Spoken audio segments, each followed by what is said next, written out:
आज से करोड़ों साल पहले, जब इस धरती पर इंसानों का नामो निशान तक नहीं था, तब इस दुनिया पर राज करते थे डायनासोर। कुछ इतने विशाल कि एक पहाड़ जैसे लगते थे और कुछ इतने खतरनाक कि एक ही वार में अपने शिकार को खत्म कर देते थे। लेकिन सोचने वाली बात यह है, इतने शक्तिशाली जीव अचानक गायब कैसे हो गए? क्या हुआ था उस दिन जब पूरी पृथ्वी बदल गई? आज हम जानेंगे डायनासोर की पूरी कहानी, उनकी शुरुआत से लेकर उनके अंत तक। करीब 23 करोड़ साल पहले पृथ्वी आज जैसी नहीं थी। उस समय पूरी धरती एक ही विशाल जमीन थी, जिसे पैंजिया कहा जाता था।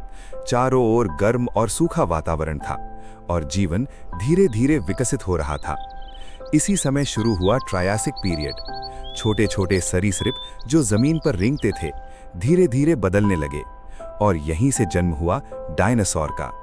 शुरुआत में ये छोटे और तेज थे, लेकिन समय के साथ इनका आकार और ताकत दोनों बढ़ते गए।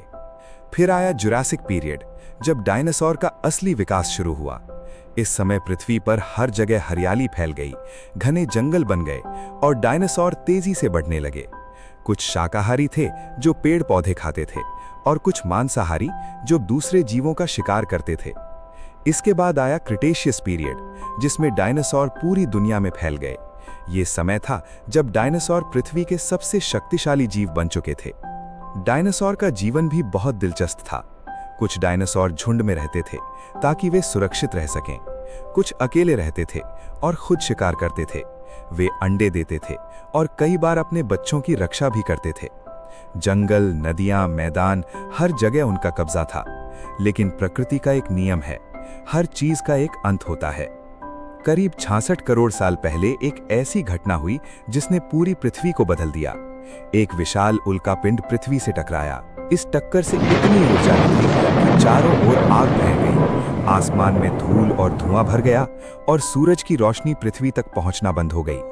धीरे धीरे पृथ्वी ठंडी होने लगी, पेड़ पौधे मरने लगे, शाकाहारी डायनासोर भूख से मर गए और मांसाहारी को खाना नहीं मिला।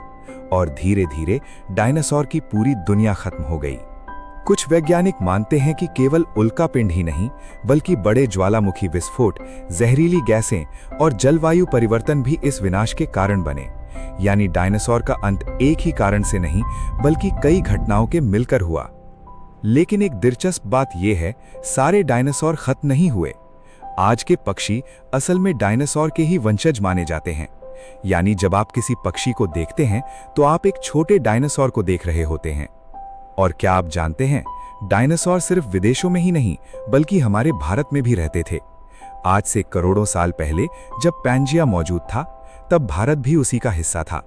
भारत के कई हिस्सों में डायनासोर के जीवाश्म मिले हैं, जैसे नर्मदा वैली, जबलपुर और गुजरात। भारत में पाए जाने वाले सबसे प्रसिद्ध डायनासोर का नाम है राजासोरस नर्मदेंसिस। ये एक खतरनाक मांसाहारी डायनासोर था जो शिकार करने में बेहद तेज और शक्तिशाली था। इतना ही नहीं, भारत में डायनासोर के अंडे भी मिले हैं, जो ये साबित करते हैं कि यहाँ उनका जीवन और प्रजनन भी होता था। यानी जिस जमीन पर आज हम खड़े हैं, कभी वहाँ भी डायनासोर घूमते थे।